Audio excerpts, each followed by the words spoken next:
परमेश्वर के वचन से देख रहे थे पित्तल का सांप और यीशु मसीह का क्रूस का वो कनेक्शन हम देख रहे थे। तो आप ध्यान से जब इस 21 अध्याय को पढ़ेंगे, यहाँ पित्तल का सांप जो क्रूस पर की छाया है, जहाँ नाश होने से न केवल बचे हैं बल्कि इसके बाद जो इजरायलियों का जो सफर एकदम आगे बढ़ा। जब एक व्यक्ति के जीवन में क्रूस आता है और क्रूस के बाद जो न केवल एक व्यक्ति नाश होने से बचता है बल्कि आगे जब हम इसमें देखते हैं, पिछली बार देखा था जब इजरायलियों को वो जहरीले नाग जब डस रहे थे, जब उस जहर के कारण क्या हो रहे थे, मर रहे थे और उनको अपने उन गुनाहों का, अपने उन पापों का एहसास हुआ कि ये हमारे पाप के कारण है, हमारे पाप के कारण हमारे ऊपर क्या आ रही है, सजा आ रही है। पाप की मजदूरी क्या है, मृत्यु है। परमेश्वर तो अनुग्रहकारी है परंतु हमने गुनाह किया है, पाप किया है और उसकी सजा हम पर आ रही है। तो उन्होंने न केवल ये एहसास किया बल्कि नम्र होकर, दीन होकर वो मूसा के पास आए और वो क्या कह रहे हैं, हमारे लिए परमेश्वर से क्या कर, प्रार्थना कर। जब मूसा ने प्रार्थना किया तो परमेश्वर ने कहा पीतल का सांप बनाकर और लकड़ी पर, क्रूस पर टांग दे। जो भी कोई नाग का डसा हुआ व्यक्ति उसकी तरफ देखेगा वो बच जाएगा। तो इसमें 4 बातें थी। सबसे पहली बात, उनको एहसास हुआ कि मैंने क्या किया है, पाप किया है। दूसरी बात, हम मर रहे हैं, हम नाश हो रहे हैं, हमें बचाए जाने की जरूरत है। और तीसरी बात आपको मालूम है क्या है, हमारे सारे प्रयास क्या हैं, व्यर्थ है, हमारी सारी कोशिशें बेकार हैं। हम कुछ भी करें, चाहे दिन रात हम कुछ भी प्रयास करें, कोशिश करें, मतलब हम अपने प्रयास से क्या नहीं हो सकते, बच नहीं सकते मरने से। और ये भी एहसास हुआ, चौथी बात, अब परमेश्वर ही हमें क्या कर सकता है, बचा सकता है। उनके अंदर ये एहसास हो रहा है और जब ये एहसास हो रहा है तो पित्तल के सांप की तरफ जब ये क्या कर रहे हैं, विश्वास के साथ देख रहे हैं, विश्वास के साथ। और जैसे ही विश्वास के साथ उस पित्तल के सांप की तरफ देखा, इनका जहर क्या हो गया, उतर गया और इनको एक नई जिंदगी मिली है। क्रूस एक व्यक्ति को नई जिंदगी देता है। क्रूस की बात हम देख रहे थे, क्रूस की छाया है। इजरायलियों के लिए पित्तल का सांप था लेकिन हमारे लिए क्रूस पर यीशु मसीह टंगा हुआ है। जैसे उन्होंने, इजरायलियों ने पित्तल के सांप को देखा और वो नाश होने से बच गए, उसी प्रकार जो इन बातों को एहसास करते हुए विश्वास के साथ उस क्रूस की तरफ देखता है, क्रूस के पास आता है, वो नाश होने से क्या हो जाता है, बच जाता है। इतना ही काफी नहीं है, आगे हम देखते हैं। आप गिनती की किताब 21 अध्याय और 10 वचन से आगे क्या क्या होता है। फिर इजरायलियों ने कूच करके ओबोत में डेरे डाले और ओबोत से कूच करके अबारीम नामक डीहो में डेरे डाले, जो पूरब की और मोआब के सामने के जंगल में है। वहां से कूच करके उन्होंने जेरेद नामक नाले में डेरे डाले। हाँ, मतलब वो क्या करते जा रहे हैं, बिना रुके कनान की तरफ क्या होते जा रहे हैं, बढ़ते जा रहे हैं। जब एक व्यक्ति के जीवन में क्रूस आता है, बाधाएं सारी हट गई, जंजीरें सब टूट गई और वो परमेश्वर के करीब और जाता जा रहा है, जय के जीवन की और तेजी से करीब जाता जा रहा है। और आगे पढ़िए 12। वहां से कूच करके उन्होंने जेरेद नामक नाले में डेरे डाले। वहां से कूच करके उन्होंने अर्नोन नदी जो जंगल में बहती और एमोरियों के देश से निकलती है, उसकी परली और डेरे डाले। हाँ, इधर हम देखते हैं, मतलब न केवल वो सफर को क्या कर रहे हैं, कनान की तरफ तेजी से जा रहे हैं, बल्कि उधर हम क्या भी देखते हैं, जंगल में क्या बहती है, एक नदी बहती है अमोरियों के देश से, कनान से एक नदी आ रही है। मतलब देखो, मरुभूमि में जहाँ कोई पानी नहीं था, तो हमने देखा न केवल चट्टान से परमेश्वर पानी पिलाता है बल्कि इधर नदी भी हम देखते हैं। और इतना ही काफी नहीं है, आगे पढ़िए 16 वचन पढ़िए। फिर वहां से कूच करके वे बैर तक गए। वहां वही कुआं है जिसके विषय में यहोवा ने मूसा से कहा था, उन लोगों को इकट्ठा कर और मैं पानी दूंगा। आमीन। उधर हम एक कुआं भी देखते हैं और परमेश्वर उस कुएं में से भी क्या कर रहा है, हमको पानी पिला रहा है। देखो, एक व्यक्ति के जीवन में जब क्रूस आता है, यीशु ने भी कहा था ना उस सामरी स्त्री से, तेरे हृदय में से, तेरे कुएं में से क्या निकलेंगी, जीवन के जल की क्या बहेंगी, नदियां बहेंगी। तो मेरे प्यारे भाई बहनों, हमने समझना है, क्रूस एक व्यक्ति की जिंदगी को बदलता है। पाप के बंधन टूट गए, जैसे इजरायलियों के जीवन से वो जहर हट गया और वो बुड़बुड़ाना और वो अविश्वास, वो सब बातें हटकर उनको ऐसा डोज मिला, ऐसी ताकत मिली, वो आगे दौड़े जा रहे हैं। आगे हम उस जंगल में नदी को देखते हैं, और इतना ही नहीं, हम क्या देखते हैं, 17 वचन पढ़िए। उस समय इज़राइल ने यह गीत गाया, हे कुएं उमड़ा, उस कुएं के विषय में गाओ। आमीन। परमेश्वर ने जंगल में क्या गवाता है? परमेश्वर गीत गवाता है। कुछ समय पहले जो क्या कर रहे थे, रो रहे थे, बुड़बुड़ा रहे थे, लेकिन इनके जीवन में जो पित्तल का सांप आता है, जब उससे जहर से ये छुटकारा पाते हैं, तो नदी और उसके बाद कुआं, देखा, हे कुएं उमड़ आ, उस कुएं के विषय में गीत गाओ। यानी कि उधर क्या गा रहे थे? वो गीत गा रहे थे। परमेश्वर आनंदित करता है। हालांकि कनान देश अभी नहीं आया, कनान से पीछे ही है, यरदन नदी के पीछे ही है, लेकिन फिर भी परमेश्वर कनान के जैसे क्या दे रहा है इनको?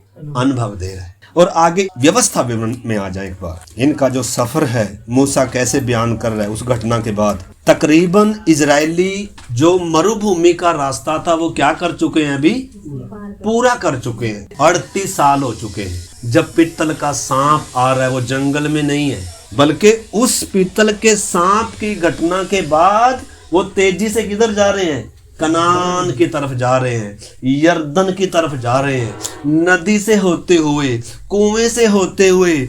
और आगे आपको मालूम है, ताकतवर राजा हैं दो, जिन्होंने मुआब वगैरह इनके राज्यों को जीता हुआ था। ताकतवर सिहोन और ओग जैसे ताकतवर राजा हैं। इनको क्या करेंगे? न केवल इनको जीतेंगे, बल्कि इनका जितना भी जमीन जायदाद है सब अपने अधिकार में लेंगे, क्योंकि ये कनान की सीमा में ही आते हैं। यरदन के इस पार भी कनान की सीमा है, यरदन के उस पार तो फिर है ही कनान है। तो ये दो अमोरी राजा थे, जिन्होंने बाकी राजाओं को जीतकर उधर अपना परचम लहराया था। ताकतवर राजा थे। देखो, परमेश्वर उन राजाओं को इनके अधिकार में कर रहा है। तो आप मेरे साथ निकालिए व्यवस्था विवरण। जब 2 का हम बहुत दिन तक सेईर पहाड़ के बाहर चलते रहे, मतलब ये कब था? जब उनको परमेश्वर काफी सालों पहले किधर लेकर आया था? कादेश में ले आया था। लेकिन उन्होंने कहा था हम आगे नहीं जाएंगे। उधर के लोग बहुत क्या हैं? ऊंचे हैं, लंबे हैं। उधर की शहरपना बहुत ऊंची, गढ़वाले नगर हैं, और हम उनके सामने टिड्डों के समान हैं। हालांकि इन्होंने कनान से वो फल फ्रूट भी लाकर खाया था, लेकिन इधर से आपको मालूम है परमेश्वर ने इनको वापिस भेजा था, और उस पहाड़ के चारों और उधर ही चक्कर काटते रहे। अब परमेश्वर क्या कह रहा था इनको? 2 में, तब यहोवा ने मुझसे कहा, तुम लोगों को उस पहाड़ के बाहर चलते हुए बहुत दिन बीत गए हैं, अब घूमकर उत्तर की ओर चलो। हो सकता है हम भी बहुत दिनों से किसी न किसी उसके बात के, किसी न किसी कमी के, किसी न किसी उसके, मतलब क्या हो रहे, घूम रहे हो उधर ही मरुभूमि में, क्या हो रहे हो, घूम रहे हो, आगे नहीं बढ़ पा रहे हो। लेकिन आज परमेश्वर क्या कह रहा है? क्रूस के पास अगर आएंगे, क्रूस के पास छुटकारा है, क्रूस के पास शुद्धिकरण है, क्रूस के पास मेल मिलाप है। और आपको मालूम है, लिखा है हम उद्धार पाने वालों के लिए क्या भी है? परमेश्वर की सामर्थ्य भी है। और क्रूस के बाद नदी भी बहेगी कि नहीं बहेगी? और इतना ही नहीं है, परमेश्वर क्या कह रहा है? अब क्या करो? अब उत्तर की ओर क्या करो? आगे बढ़ो, कनान की तरफ, जय के जीवन की ओर क्या करो? आगे बढ़ो। 13 से पढ़ेंगे, 2 का 13 से। अब तुम लोग कूच करके जेरेद नदी के पार जाओ। तब हम जेरेद नदी के पार आए, और हमारे कादेश बनने को छोड़ने से लेकर जेरेद नदी पार होने तक 38 वर्ष। उस बीच में यहोवा के शपथ के अनुसार उस पीढ़ी के सब योद्धा छावनी में से नष्ट हो गए। हाँ, इधर देखना, जिन्होंने सफर शुरू किया था मिस्र से, जितने भी बुड़बुड़ाने वाले थे, जितने भी अविश्वास करने वाले थे, जितने भी मिस्र को चाहने वाले थे, जितने भी मतलब परमेश्वर के और मूसा के विरोध में बोले थे, हालांकि परमेश्वर ने बीच बीच में उनको क्या भी किया? ताड़ना भी दिया, दंड भी दिया, ताकि बहुत सारे लोगों को क्या हो जाए, मतलब चेतावनी के तौर पर हो जाए। लेकिन आपको मालूम है, इधर जब हम 14 वचन में पढ़ते हैं, और हमारे कादेश बरने को छोड़ने से लेकर जरेद नदी पार होने तक 38 वर्ष बीत गए। उस बीच में यहोवा की शपथ के अनुसार उस पीढ़ी के सब योद्धा छावनी में से नष्ट हो गए। परमेश्वर ने कहा था ना, अब तुम उस देश में क्या नहीं करने पाओगे? जाने नहीं पाओगे। अविश्वास कितना खतरनाक है, बुड़बुड़ाना, परमेश्वर के प्रति धन्यवादित ना होकर, धन्यवादित नहीं थे, आभारी नहीं थे। परमेश्वर ने इतना काम उनके लिए किया, स्वर्ग से मन्ना दिया, लाल समुद्र 2 भाग किया, चट्टान से पानी दिया, हम देखते आ रहे हैं। लेकिन आपको मालूम है जितने लोग बुड़बुड़ाने वाले थे सब एक एक कर कर क्या होते गए, नाश होते गए। परमेश्वर ने कहा था इस बुरी पीढ़ी के लोगों को मैं किधर लेकर नहीं जाऊंगा। एक पीढ़ी मतलब खत्म हो गई। जितने योद्धा गिने गए थे वो सब क्या हो गए, तकरीबन खत्म हो गए। एक नई जनरेशन परमेश्वर ने तैयार किया, अब इनको लेकर जाएगा। और उनको भी किधर ले आया है, क्रूस के तले ले आया है। उनको भी एहसास कराया है उद्धार का, उनको भी उस पानी का, उस कुएं से मीठे जल का एहसास कराते हुए और इधर लेकर आया। कादेश बरने को छोड़ने से और जेरेद नदी तक पार होने तक 38 वर्ष बीत गए। उस बीच में यहोवा की शपथ के अनुसार उस पीढ़ी के सब योद्धा छावनी में से नाश हो गए।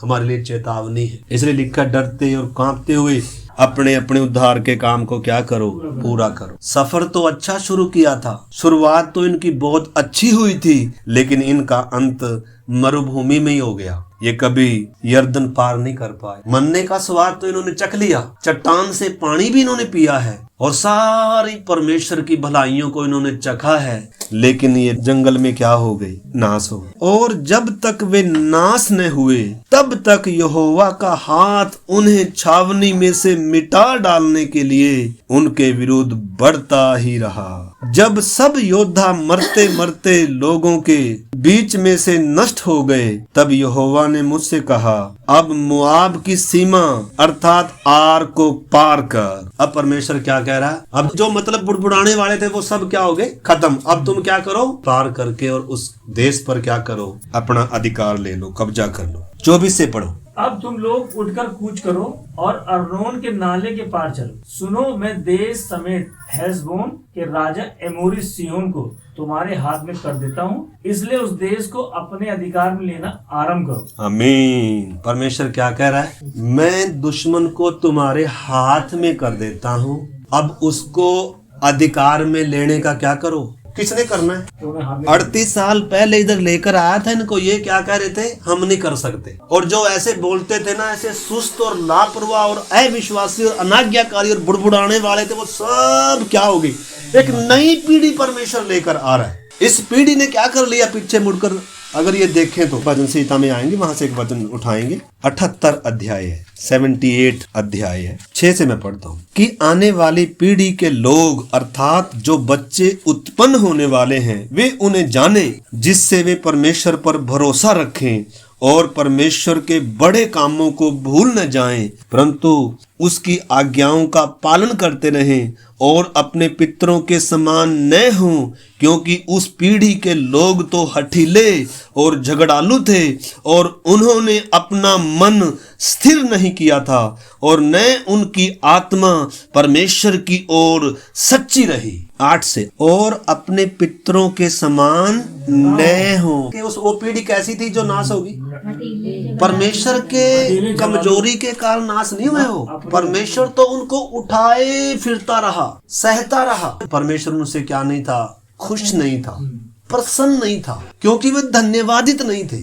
परमेश्वर के साथ रहकर भी धन्यवादित नहीं है, बादल के नीचे चलकर भी धन्यवादित नहीं है, स्वर्ग का मन्ना खाकर भी धन्यवादित नहीं है, बुड़बुड़ाई गए हैं। इनको कौन सा ही रोटी अच्छी लगती है, धरती की, इनको स्वर्गीय भोजन, इनको तो ये बुड़बुड़ाते रहे। लिखा उस पीढ़ी के लोग क्या थे, हठीले थे, झगड़ालू थे और उन्होंने अपना मन क्या नहीं किया, स्थिर नहीं किया, और उनकी आत्मा परमेश्वर की ओर क्या नहीं थी, सच्ची नहीं थी। मतलब ये थी क्वालिटी उनकी, इसलिए वो नाश हो गए, इसलिए वो मरुभूमि में, जंगल में ढेर हो गए। भलाइयां तो चखी है सबने, ऐसा नहीं है कि किसी ने परमेश्वर को नहीं जाना, परंतु क्या हो गए, इस करके परमेश्वर अब अगली जनरेशन को, अगली पीढ़ी को तैयार कर रहा है, ताकि तुम उन अपने पुरखाओं के समान नहीं होना, क्योंकि इजराइल देश से परमेश्वर की वाचा है, परमेश्वर अपनी वाचा को पूरा करेगा।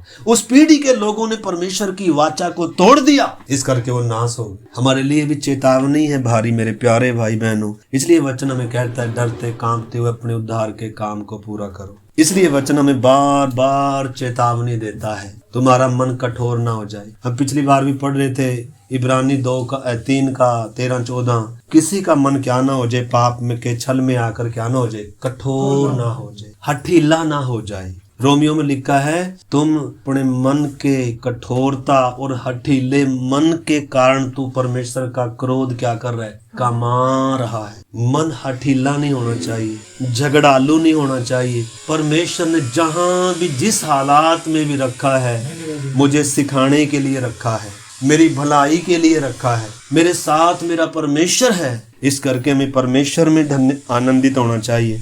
इसलिए पौलुस कहता है, प्रभु में सदा क्या रहो, आनंदित रहो। दुख हो, तकलीफ हो, कष्ट हो, कलेश हो, हमारे पास आनंद करने की कुंजी है। हमारे पास आनंद करने का कितना विषय है मेरे प्यारे भाई बहन। दुनिया के पास ये चीजें नहीं है। दुनिया धन में, परिवार में, चीजों में, भौतिक दुनिया में आनंद ढूंढती है, लेकिन उनके पास सच्चा आनंद नहीं है। एक परमेश्वर के जन के पास सच्चा आनंद है। यीशु मसीह वो सचमुच में सच्चा आनंद का भंडार है। तो इस करके इधर हम जब देखते हैं परमेश्वर क्या कह रहा है, इसलिए उस देश को अपने अधिकार में लेना क्या कर लो, आरंभ करो। अब कमर कस लो। मैंने और आपने भी यही करना है। प्रार्थना के लिए हमारे घुटने मजबूत होना है। विश्वास में, अभी हमने गीत गाया, आगे बढ़ूंगा मैं विश्वास में, सब कुछ करूंगा मैं विश्वास से। कुछ भी चाहे होता रहे, कोई विरोध करे, चिंताओं से मैं क्या नहीं होऊंगा। मतलब हमने देख लिया ना, एक पीढ़ी को हमने देख लिया ना, परमेश्वर ने अपने स्वभाव को प्रकट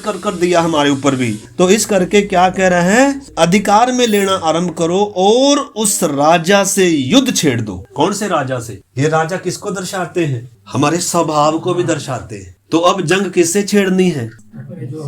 दूसरों से नहीं, बल्कि खुद से क्या करनी है, अब जंग छेड़नी है।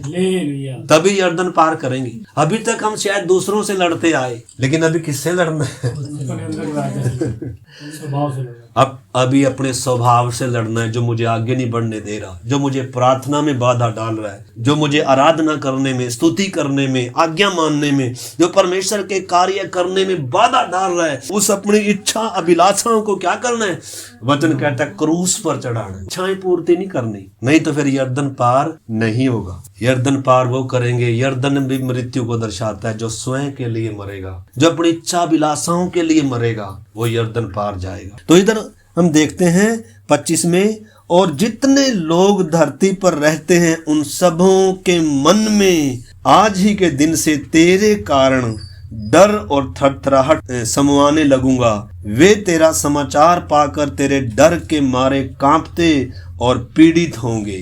कांपेंगे और पीड़ित। मतलब परमेश्वर क्या कह रहा है, अगर तुम ऐसा करोगे ना तो पूरी पृथ्वी पर तुम्हारे कारण लोग क्या करेंगे, कांपेंगे। मतलब इजराइल को परमेश्वर कह रहा है, तुम मेरी आंख की पुतली हो, कोई तुम्हें छुएगा ना मुझे छुएगा कोई, मैं तुम्हारे आगे आगे चलता हूँ। लेकिन तुम्हें क्या करनी होगी, अभी सुस्ती छोड़नी होगी, लापरवाही छोड़नी होगी। अब क्या करना शुरू करो। उनकी शारीरिक लड़ाई थी मेरे प्यारे भाई बहनों, दूसरों से लड़ाई थी, दूसरों से कब्जा करना था।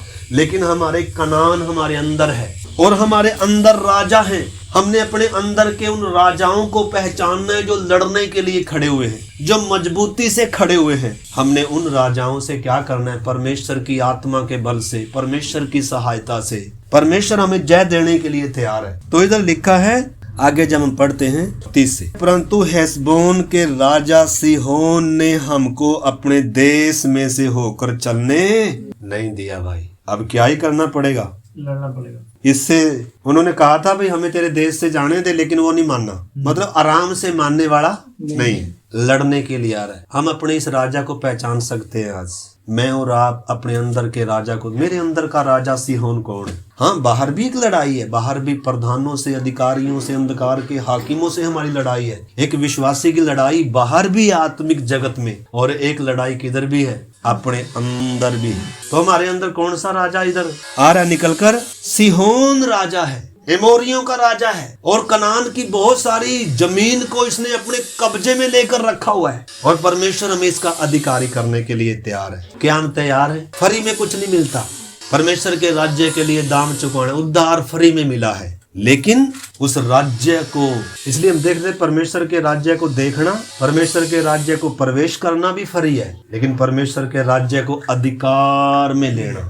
मत्ती 11:12 कहता है, यूहन्ना बपतिस्मा दाता के दिनों से स्वर्ग के राज्य पर जोर होता आया है और बलवान उसे क्या कर लेंगे, छीन। अगर हम प्रार्थना में कमजोर हैं, वचन में कमजोर हैं, प्रार्थना, आराधना, संगति, इन सब चीजों में कमजोर हैं, विश्वास में कमजोर हैं, आज्ञाकारिता में कमजोर हैं, तो फिर कैसे जय पा सकते हैं बताओ। परमेश्वर क्या कह रहा है, युद्ध क्या कर दो, छेड़ दो। किससे युद्ध, अपने आप से युद्ध। हमारे इसमें बहुत कुछ भरा हुआ है, बहुत सारी बातें तो निकल गई, लेकिन अभी बहुत कुछ क्या है, बाकी है। हमारे ही अंदर दुश्मन है, बिगड़ा हुआ स्वभाव हमारे अंदर क्या कर रहा है, राज्य कर रहा है। उसको जीतना है हमने। कैसे जीतेंगे, आत्मिक बातों से बढ़कर, आत्मिक आनंद से बढ़कर शरीर की खुशी, शरीर की इच्छा। लिखा है शरीर पर मन लगाने तो क्या है, मृत्यु है मेरे प्यारे भाई बहन। तो जय के जीवन के लिए हमें क्या करना पड़ेगा, हमें देखो लड़ना तो किससे, अपनी सुस्ती से, अपने आलस्य से, किससे, अपनी मन मर्जी के क्षेत्र से। हमें ज्यादा सोना अगर अच्छा लगता है, सो सकते हैं, लेकिन जय का जीवन नहीं होगा। हम ज्यादा खा सकते हैं, परंतु जय का जीवन नहीं होगा। हम ज्यादा इधर उधर की बातों में अपना समय सारा दिन सोशल मीडिया पर बिता सकते हैं, लेकिन जय का जीवन नहीं होगा, यर्दन पार नहीं होंगे।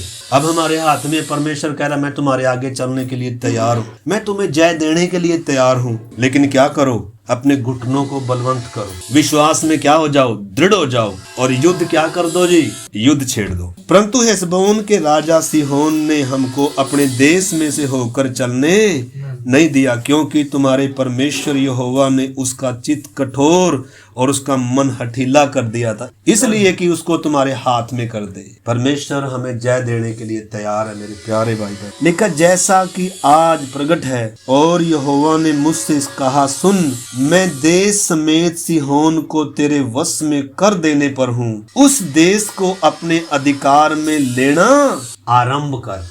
उस देश को अपने अधिकार में लेना आरंभ। हम क्या कर सकते हैं, इसको अंडरलाइन कर सकते हैं, जहां लिखा है युद्ध छेड़ दो और जहां फिर लिखा है अधिकार में लेना आरंभ करो। यानी किसने करना है, हम आंख मूंद कर बैठे रहेंगे परमेश्वर सारा कुछ कर देगा, ऐसा नहीं है। या ऐसा भी नहीं है कोई जादू की छड़ी आएगी, पास्टर प्रार्थना करेगा और सारी चीजें क्या हो जाएंगी, सोल हो जाए, ऐसा भी नहीं है। परमेश्वर हमें योद्धा बनाना चाहता है, और हर योद्धा ने क्या करना है भाई, हर योद्धा लड़ता है। पास्टर अपने लिए लड़ रहा है, आपने अपने लिए लड़ना है। किससे लड़ना है, पड़ोसी से नहीं, आपस में भी नहीं, किससे लड़ना है, अपनी इच्छाओं से। ज्यादा खाने की इच्छा, सोने की इच्छा, बातें करने की इच्छा। हाँ, हम इसमें मन मर्जी से जी सकते हैं, लेकिन मरुभूमि में क्या करते रहेंगे, मरुभूमि में ही घूमते रहेंगे भाई जी। कोई अपनी इच्छा पूरी कर कर बताओ कैसे जय का जीवन जी सकता है। इसलिए किससे लड़ना पड़ेगा, सबसे पहले अपनी नींद से, अपने अंदर की उन कमजोरियों को पहचानना है जो मेरे आत्मिक जीवन के लिए क्या बनी हुई है, बाधा बनी हुई है, रुकावट बनी हुई है। तो इधर परमेश्वर कह रहा है उनको अपने अधिकार में लेना आरंभ कर। आगे 32 से पढ़ेंगे ब्रदर। तब सिहोन अपनी सारी सेना समेत निकल आया, हमारा सामना करके युद्ध करने को यहेस तक चढ़ आया, और हमारे परमेश्वर यहोवा ने उसको हमारे द्वारा हरा दिया। आमीन। किसके द्वारा हरा दिया, परमेश्वर नहीं हरा सकता क्या? मिस्र में सारा काम किसने किया था, परमेश्वर ने किया था। 10 महा विपत्तियां भी डाली थी, और लाल समुद्र में फिरौन राजा के सारे अधिकारियों को, पूरी सेना को किसने डुबोया था, परमेश्वर ने डुबोया था। इजरायलियों ने डंडा नहीं चलाया, पत्थर नहीं चलाया, कुछ नहीं चलाया, बल्कि सारा काम परमेश्वर ने किया था।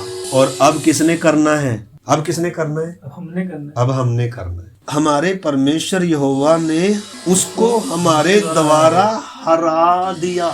गिनती की में लिखा हुआ सारा सफर। इधर तो मूसा अगली जनरेशन को वो याद दिला रहा है पिछली बातें, कैसे परमेश्वर ने काम किया, कैसे परमेश्वर ने मुझे कहा था तुम्हें इधर घूमते घूमते बहुत दिन हो गए, अब क्या करो, कूच करो। ताकतवर राजाओं को अपने अधिकार में लेने के लिए क्या करो। उसमें गिनती में भी देख सकते हैं कैसे उन राजाओं को वो हरा रहे हैं। आगे पढ़े इसका 33 से, हरवा दिया और हमने उसको पुत्रों और सारी सेना समेत मार डाला। किसको मार डाला? किस पर जय पाई? किसकी सहायता से? परमेश्वर। इजरायलियों की लड़ाई किससे थी?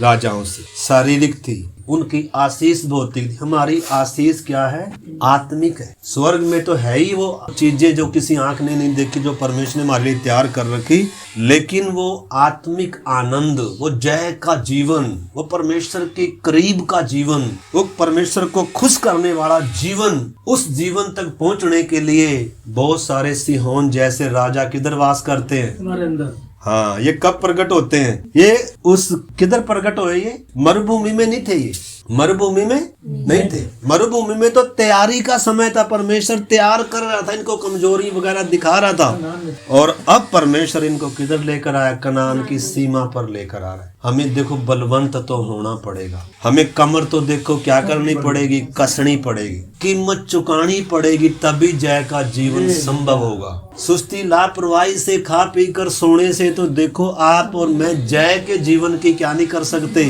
कल्पना नहीं कर सकते। और पवित्र आत्मा की सहायता के बिना, परमेश्वर की सहायता के बिना, यीशु के बिना, लिखा है यीशु के बारे में लिखा है, प्रभु हमें जय के उत्सव में लिए फिरता है। पौलुस का अनुभव है। परमेश्वर का धन्यवाद हो जो हमें जय के उत्सव में, यानी कि परमेश्वर किसके द्वारा काम कर रहा है? मनुष्य के द्वारा काम कर, तुम्हारे द्वारा। यीशु ने भी कहा ना, शीघ्र ही मैं शैतान को तुम्हारे पांव से क्या कर दूंगा? तुम्हारे पांव से कुचलवा दूंगा। यीशु ने तो कुचल दिया, लिखा है उसका पांव क्या है? आग में ताए हुए पित्तल के समान है। अब किसके पांव से कुचलवाना चाहता है प्रभु? मेरे और आपके पांव के नीचे भी किसने आना है? शैतान ने आना है। तो सबसे पहले आपको मालूम है, कनान में यर्दन पार कर कर बहुत सारे 31 राजा हैं, जिनको इन्होंने क्या करना है? उस देश में से हरा कर बाहर करना है या मारना है, क्रूस पर चढ़ाना है। मारने का मतलब क्रूस पर। हमने उस स्वभाव को, हमने उन बुरी बातों को, लापरवाही की बातों को क्या करना पड़ेगा? देखो, क्रूस किसकी ताकत से? परमेश्वर की आत्मा की ताकत से। हम अपनी ताकत से कुछ भी नहीं कर सकते, एक स्वभाव नहीं छोड़ सकते, एक गलती नहीं सुधार सकते। हम कमजोर हैं, लेकिन आपको मालूम है, जब हम कमजोरी को एहसास करते हैं, जब हम प्रभु की सामर्थ्य पर निर्भर होते हैं, जैसे पौलुस कहता है, जब मैं कमजोर होता हूँ तभी मैं क्या होता हूँ? बलवंत। प्रभु ने कहा मेरी सामर्थ्य मनुष्य की निर्बलता में क्या होती है? सिद्ध होती है। तो इधर हम आगे देखते हैं, 34 से पढ़ेंगे। और उसी समय हमने उसके सारे नगर ले लिए, और एक एक बसे हुए नगर का स्त्रियों और बाल बच्चों समेत यहाँ तक सत्यानाश किया कि कोई न छूटा, परंतु पशुओं को हमने अपना कर लिया, और उन नगरों की लूट भी हमने ले ली जिनको हमने जीता था। अर्नोन के नाले के छोर वाले अरोएर नगर से लेकर और उस नाले में के नगर से लेकर गिलाद तक कोई नगर ऐसा ऊंचा ना रहा जो हमारे सामने ठहर सकता था। आमीन। यानी कि पूरा मैदान फिलहाल परमेश्वर ने क्या कर दिया? ये नहीं है कि पूरी जय पा गई, आगे लड़ाई और भी है। अभी तो यर्दन पार हुए नहीं है, लेकिन यर्दन के इस पार भी परमेश्वर क्या दे रहा है? इनको वो अधिकार दे रहा है, इनको जमीन जायदाद दे रहा है, उसके अधिकारी हो गए। आगे पढ़िए। अर्नोन के नाले के छोर वाले अरोएर नगर से लेकर और उस नाले में के नगर से लेकर गिलाद तक कोई नगर ऐसा ऊंचा ना रहा जो हमारे सामने ठहर सकता है। आमीन। मतलब जय के उत्सव में देखो परमेश्वर लेकर जा रहा है। जो शत्रु लड़ने के लिए आ रहा है उसको क्या करवा रहा है? परमेश्वर हरा कर दे रहा है, वश में कर दे रहा है। और इतना ही नहीं, आगे 37 वचन में क्या है? परंतु हम अमोरियों के देश के निकट वरन यब्बोक नदी के उस पार जितना देश है और पहाड़ी देश के नगर जहाँ जाने से हमारे परमेश्वर यहोवा ने हमको मना किया था, वहाँ हम नहीं गए। यहाँ आज्ञाकारिता भी आ रही। जहाँ से परमेश्वर मना कर रहा है वहाँ रुक रहे हैं, जहाँ परमेश्वर आगे बढ़ने के लिए बोल रहा है वहाँ हमला कर रहे हैं। मतलब क्या आ रही है इनके अंदर? आज्ञाकारिता, विश्वास और सामर्थ्य है। नई पीढ़ी है, क्रूस के इस साइड की पीढ़ी है। बाकी तो सब बुड़बुड़ाने वाले क्या हो गए? सब नाश हो रहे हैं मेरे प्यारे भाई बहनों। लेकिन क्रूस के इस साइड वाले लोग मृत्यु पर, पाप पर, शैतान की युक्तियों पर जय। अभी हम गीत गा रहे थे, तो मैं और आप ही तो हैं वो। हम क्या कर सकते हैं? तो उधर लिखा है जहाँ से परमेश्वर ने मना किया हम वहाँ नहीं गए। अब थोड़ा सा और, अब राजा ओग की पराजय। सिहोन की पराजय हमने देख ली 3 का 1 से। तब हम मुड़कर बासान के मार्ग से चढ़ चले और बासान का ओग नामक राजा अपनी सारी सेना समेत हमारा सामना करने को निकल आया कि एद्रेई में युद्ध करे। तब यहोवा ने मुझसे कहा, उससे मत डर, क्योंकि मैं उसको सारी सेना और देश समेत तेरे हाथ में किए देता हूँ। और जैसा तूने हेशबोन के निवासी एमोरियों के राजा सिहोन से किया है, वैसा ही उससे भी करना। इस प्रकार हमारे परमेश्वर यहोवा ने सारी सेना समेत बासान के राजा ओग को भी हमारे हाथ में कर दिया। तो परमेश्वर ने उसको भी क्या कर दिया? राजा ओग को भी उनके वश में कर दिया। वो भी लड़ने के लिए आते, इसलिए हम गीत भी गाते हैं, सिहोन और ओग जैसे ताकतवर राजा लड़ने आए।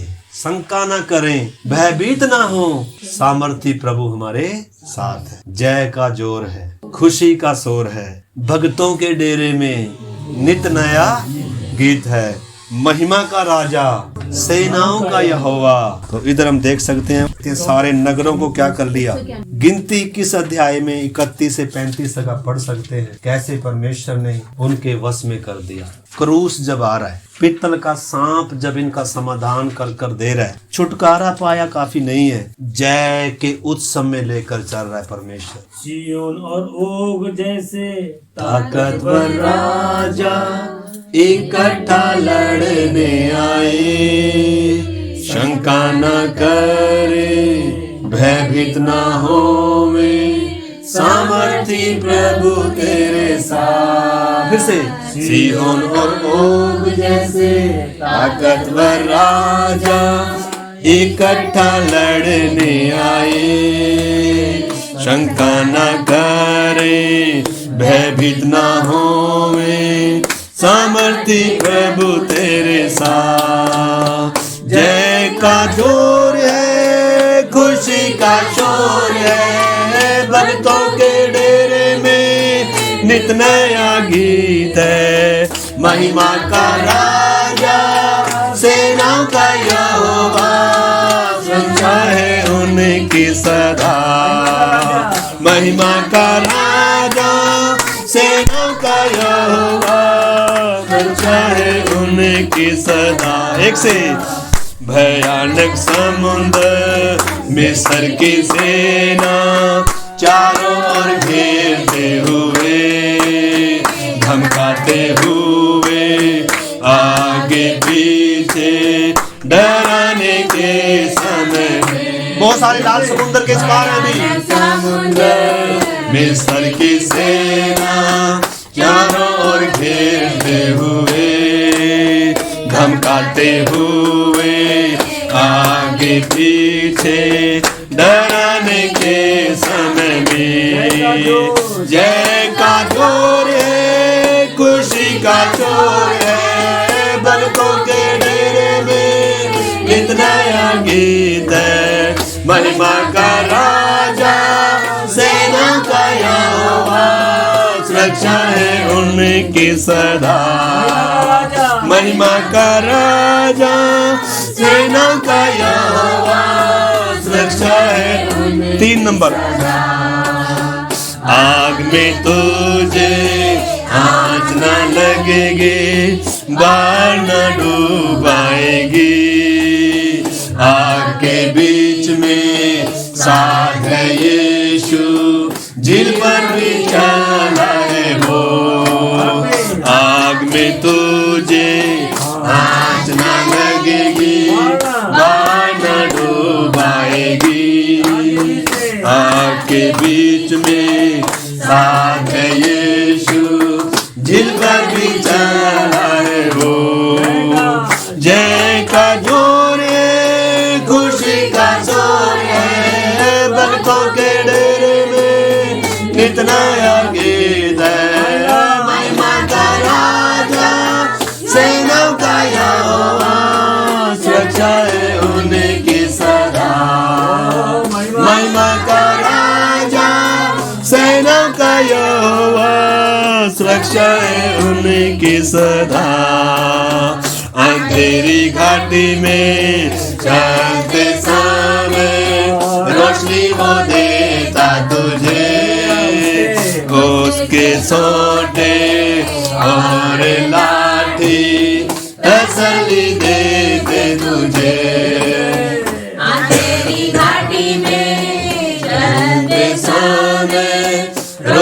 वो देता तुझे, उसके सोने और लाठी तसल्ली देते तुझे। जय का जोर है, खुशी का शोर है, भक्तों के डेरे में नित नया गीत है। महिमा का राजा, सेनाओं का यहोवा, सुरक्षा है उनकी सदा। महिमा का राजा, सेनाओं का यहोवा, सुरक्षा है उनकी सदा। भूमि और भूमंडल नाश हो जाएंगे, अटल रहेगा वचन। मौत मिट जाएगी, हम राज्य करेंगे युगानुयुग प्रभु के साथ। भूमि और भूमंडल नाश हो जाएंगे, अटल रहेगा वचन।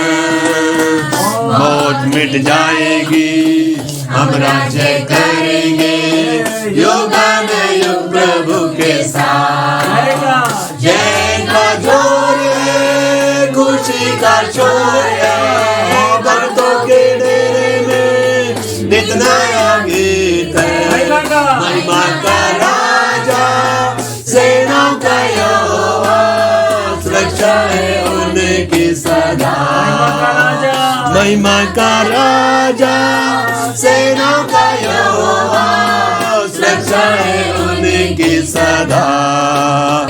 अधोलो हे मृत्यु, तेरी जय कहाँ रही। यीशु का लहू भक्तों का गढ़ है, नाश करने वाला हट गया। हे अधोलो हे मृत्यु, तेरी जय कहाँ रही। यीशु का लहू भक्तों का गढ़ है, नाश करने वाला हट गया। जय का जोर है, खुशी का शोर है, भक्तों के डेरे में नित नया गीत है। महिमा का राजा, सेनाओं का यहोवा, सुरक्षा है उनकी सदा।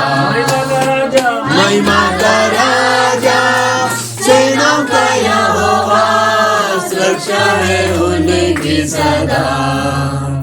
इन्हीं दिनों पवित्र आत्मा से भरकर, हालेलुया, पवित्र आत्मा के लिए हमें कीमत चुकानी होगी।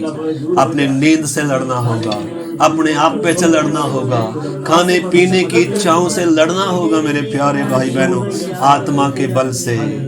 हालेलुया, पवित्र आत्मा की सामर्थ्य से हम सब कुछ कर सकते हैं। हाँ, हो सकता है अभी आप मिस्र में हो, लहू की शरण में आ जाएं। हे अधलोक, हे मृत्यु, तेरी जय कहाँ रही। यीशु का लहू भक्तों का गढ़ है, नाश करने वाला हट गया। हो सकता है आप उस लाल समुद्र के इस पार हो, भयानक समुद्र और मिस्र की सेना चारों ओर आपको घेरे हुए हो, लेकिन आइए सचमुच में विश्वास के साथ हम आगे बढ़े। आप किस पड़ाव में है मेरे प्यारे भाई बहनों? आप मिस्र में हैं, आप लाल समुद्र के इस पार हैं, आप मरुभूमि में हैं, आप किधर हैं? विश्वास के साथ, परमेश्वर की आत्मा की सामर्थ के साथ। यीशु का लहू भक्तों का गढ़ है, नाश होने से बचते हैं। लहू धर्मी ठहराता है, लहू सुरक्षा देता है।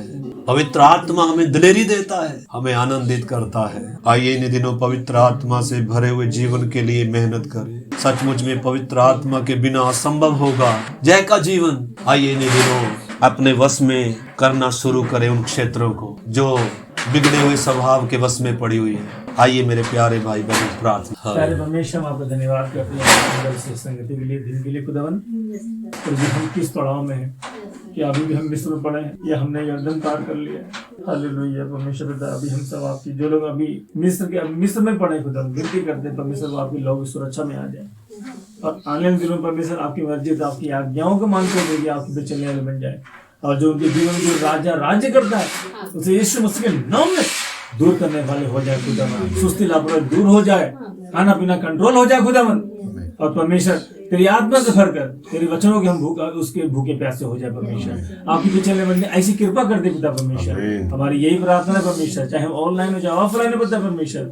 जो लोग ये सब बातें सुन रहे हैं परमेश्वर, आज उनका बिगड़ा स्वभाव बदल जाए खुदा मन, और वही परमेश्वर इसमें जय पा के आगे चलने की मदद करे। आप जय के उस समय लेके चलना चाहते हैं परमेश्वर, लेकिन हमारा मन टेढ़ा ना होने पाया प्रभु जी, हमारा मन सीधा हो जाए ईश्वर राजा, और हम आपकी ओर देखते हुए आपकी ओर ताकते हुए चलने वाले बन जाए खुदावन। हमारी यही प्रार्थना परमेश्वर। आपने अपने वचन दिया, आपने हमसे बातें किया और अपने दास को इस्तेमाल किया प्रभु, इसके हम धन्यवाद करते हैं परमेश्वर पिता। सारी महिमा आपको देते खुदावन, यीशु मसीह के नाम से प्रार्थना। आमीन। हमारे महान प्रभु यीशु मसीह का अनुग्रह, पिता परमेश्वर का प्रेम और पवित्र आत्मा की संगति और सहभागिता हम सबों के साथ और दुनिया भर में प्रभु के लोगों के साथ हमारे महान प्रभु यीशु मसीह के आगमन तक होता रहे। सबको जय मसीह की। मारा